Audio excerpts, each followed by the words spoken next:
आदित्य ठाकरे यांच्यामध्ये काय मतभेद आहेत असे की माझ्यामध्ये आणि आदित्य ठाकरे यांच्यामध्ये कसले मतभेद असणार? राज्यसभेच्या अत्यंत चुकीच्या बातम्या. ज्या सुरस बातम्या सध्या बाहेर येत आहेत नाही, सुरस बातम्या सुरस आहेत ना. सुरस कथा बघा, तुम्ही ज्या प्रकारच्या बातम्या छापताय, कोणीतरी माझ्याशी या विषयावर एक साधा फोन करून विचारलं का, किंवा आदित्य ठाकरे यांना विचारलं का? मुळात जी बैठक झाली असं म्हणतात, त्या बैठकीला मी उपस्थित नव्हतो. मी दिल्लीमध्ये माझ्या पुस्तकाच्या कार्यक्रमाला होतो. मी शिवसेना या पक्षामध्ये जन्मापासून आहे, मी परत सांगतो. आणि या पक्षामध्ये मी काही राज्यसभेचा खासदार व्हायला आलो नाही, आमदार खासदार मंत्री व्हायला आलो नाही.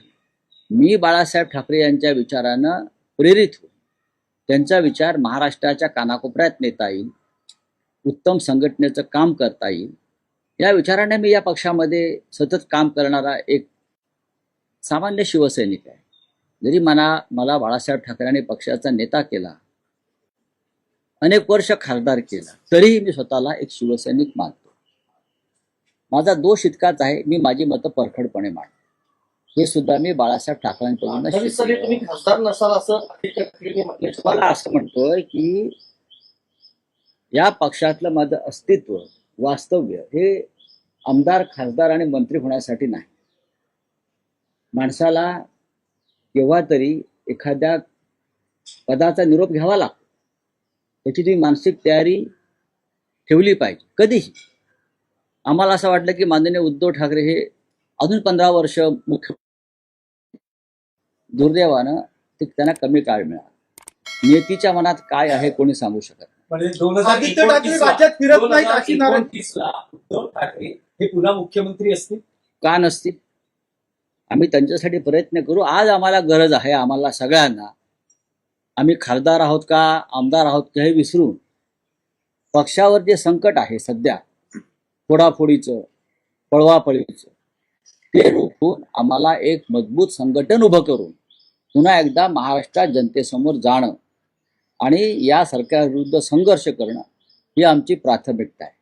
आदित्य ठाकरे राज्यात फिरत नाही अशी नाराजी व्यक्त केली जाते.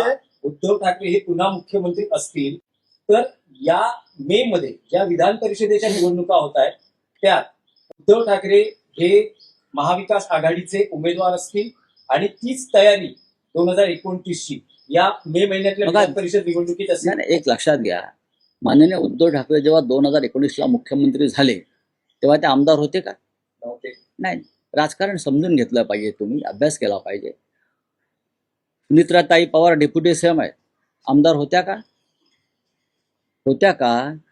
नाही. आम्ही असं म्हणतो की आमचं यापुढलं सगळं काम जे आहे माझ्यासारख्या कार्यकर्त्याचं, हे पुन्हा एकदा शिवसेनेच्या हातामध्ये संपूर्ण सत्ता यावी, आम्ही सगळे मिळून, आणि नेतृत्व उद्धव ठाकरे यांनी करावं, ही आमची भूमिका आहे. त्याच्यामुळे ह्या ज्या तुम्ही काय गोष्टी सांगता या पानसट आणि अशा गोष्टीकडे लक्ष द्यायला माझ्यासारख्या माणसाकडे वेळ नाही. काही हितचिंतक सोशल मीडियावर अगदी ठामपणे असं सांगतायत की संजय राऊत हे शिवसेना उद्धव बाळासाहेब ठाकरे पक्ष सोडणार, असं काही तुमचे हितचिंतकच सोशल मीडियावर सांगू द्या. हे अनेक वर्ष सांगत असतील, पण मी माझ्या बाळासाहेबांनी निर्माण केलेल्या पक्षातच आहे आणि राहणार आहे ना. हा विचारही कधी माझ्या मनाला शिवला नाही. मी मगाशी म्हणालो की राज्यसभा खासदार किंवा लोकसभा खासदार होणे माझ्या जीवनाचं इप्सित कधीच नव्हतं आणि नाही, आणि राहणारही नाही.